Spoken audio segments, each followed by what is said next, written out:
Hello friends, this is Ryan Hicks of TaughtToProfit.com. Today I want to talk to you about stress and how to get rid of stress by taking action.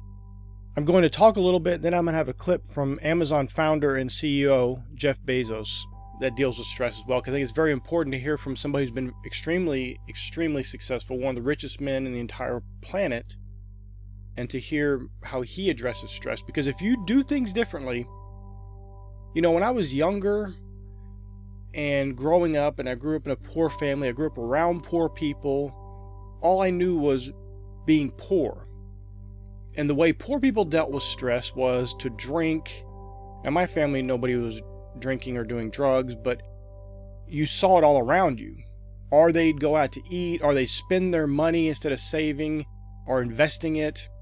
And so it was looked at as something you had to soothe over with either buying things or drugs and alcohol and cigarettes and whatever the case may be. All kinds of bad decisions to kind of cover up the stress and get rid of the stress for a little temporary period.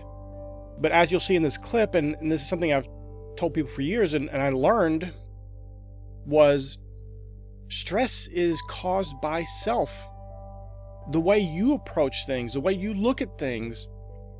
And if you will not take action to fix the things that you can control, you will only continue that stress. You can cover it up, put the Band-Aid, so to speak, over it, but it's always going to be there until you deal with the situation that is causing this quote-unquote stress. Drugs, alcohol, promiscuousness, whatever it may be that you're trying to use to cover up for the stress and to soothe it and calm it a little bit is not going to get you anywhere. The real way you get rid of stress, whether it be financial stress or whatever it may be, is to take action, deal with the situation. I've talked to numerous people over the years, and many people just want to tell you about their problems, their stresses. And then when you go to offer them a solution, they get angry. Well, I know you're going to say something about that, but I just want to talk about it. They don't want a solution. They just want to complain and murmur and whine and continue in that thing that's causing them stress. They don't want an actual solution because they know a solution means they're going to take action. They're going to have to do something differently. And really what it comes down to is they like the stress. They may complain about it. It may cause them all kinds of health issues and mental issues and financial issues. But in the end, they really, deep down in a subconscious level, like that stress because they refuse to take the action required to get rid of it. And I'm talking about things that you have control over. Now, if it's somebody externally to you, you can't control them, but what can you do? Maybe you can get away from them. I've had people tell me, well, my boss does this, and well, quit. Well, I can't quit. I won't have any money then. Okay. Then resolve the situation with your boss. Have you ever told them you didn't like this? Well, no. They might fire me. So the whole thing is, their whole concern is about money. So they're going to put themselves in a situation where they're stressed out, they're miserable over fear, unfounded fear in many cases, that they're going to lose their job or they're going to have to quit their job. But they haven't even done the most basic thing of addressing it with the person and saying, hey, listen, I don't like that you do this. What am I doing that's causing you to behave this way toward me? How can we fix this?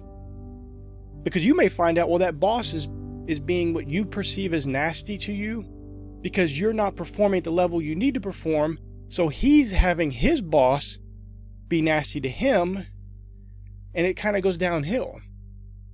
So if you come in and approach a situation and say, how can I help you with this? How can I fix this problem? Is there something I can do better so you won't have to deal with me in this way?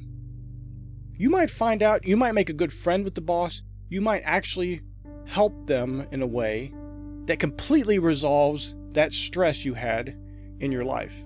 But because you instead choose to whine and complain and murmur about it and badmouth your boss and do all these things, you get nothing resolved. The same issues are occurring and it's never going to be fixed. And that's just one example situation. But this happens over and over in people's lives. They have a vehicle keeps breaking down. They're spending hundreds of dollars a month repairing it. Get a new car. Well, I can't afford it. It would cost $200 a month for a car payment. You're spending $300 a month repairing this vehicle every month. You could rent a vehicle then. Do something. Get on the bus. If that's causing you stress, fix it. How can you resolve the situation that is causing you the stress? Because most things, even things you perceive that are out of your control, that you don't have any control over, you do have control over. Those people in your life that keep being a source of stress, you have control over whether they are in your life or not. The fact you let them in your life means you have control over that situation. And if they're causing you problems, address it. I'm not talking about going confronting someone publicly and yelling at them. Just address it. They may not even know what they're doing. And if you don't address it, you enable them to continue that behavior. You keep yourself stressed and nothing is resolved. And if you keep that mentality that many people have, that they don't want a solution, they don't want to have to take action, you'll never have any solutions to those problems. In John chapter 14, verse 27, Jesus says, "Peace I leave with you, my peace I give unto you, not as the world giveth, give I unto you. Let not your heart be troubled, neither let it be afraid." Now, is that you? Do you have peace? Or is your heart troubled? You're afraid, you're in fear, you're stressed. Because there are plain, simple solutions when you link in to the infinite intelligence of God, and He gives you that wisdom that He gives liberally to all men, you can fix the problem. Whining and complaining, being stressed, doesn't fix the problem. It only hurts you and others around you. Proverbs 16:3 says, "Commit thy works unto the Lord, and thy thoughts shall be established." This is an important point. Are you committing your works unto the Lord? Are you really seeking His wisdom? I'll give you something I do every day. Every day when I wake up, I immediately start visualizing my day and seeking the Lord's wisdom on things I need to do for that day. Now, what happens often is I'll see things going on in my day as I'm planning my day visually and seeking God. I'll see things that occur that I didn't think about. Okay, I need to do that then. Okay, I need to go there. I need to do this. And you can start mapping this out. Because you're tied into the infinite intelligence of God, you have that wisdom, that knowledge, that intelligence freely available to you because you've committed your works unto the Lord, and your thoughts shall be established. Psalm 94:19 says this, "In the multitude of my thoughts within me, thy comforts delight my soul." My friends, if you're stressed, you're fearful, your heart is troubled, then something is wrong. And instead of complaining about it, instead of going and getting prayer 50 times, you need to find the solution. And one of the ways is to commit your works unto the Lord. One of the ways to receive freely the peace that God gives you. Because if you don't receive, it's like a man trying to hand you a gift, but you complain that you don't have the gift. Well, I don't have that. I don't understand why I don't have this peace. I'm always stressed out and this and that, and this is... You need to make the choices. And when you know there's a solution, or at least something that looks like a potential solution, take action. Even if you take the wrong action, it's better than doing nothing. It's better than murmuring and complaining and whining and being stressed. Because I'm going to tell you, when you take action, that stress goes. And some people attribute stress to things that aren't causing the stress.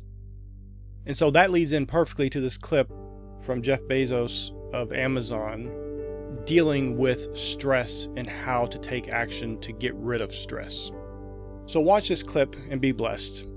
The stress primarily comes from not taking action over something that you can have some control over. So if I find that some particular thing is causing me to have stress, that's a warning flag for me. What it means is there's something that I haven't completely identified, perhaps in my conscious mind, that is bothering me and I haven't yet taken any action on it. I find as soon as I identify it and make the first phone call or send off the first email message or whatever it is that we're going to do to start to address that situation, even if it's not solved, the mere fact that we're addressing it dramatically reduces any stress that might come from it. So stress comes from ignoring things that you shouldn't be ignoring, I think in large part. So stress doesn't come, people get stress wrong all the time, in my opinion.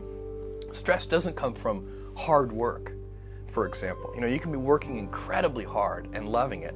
And likewise, you can be out of work and incredibly stressed over that. So, and likewise, if you kind of use that as an analogy for what I was just talking about, if you're out of work, but you're going through, a disciplined approach of, a series of job interviews and so on and working to remedy that situation, you're going to be a lot less stressed than if you're just worrying about it and doing nothing.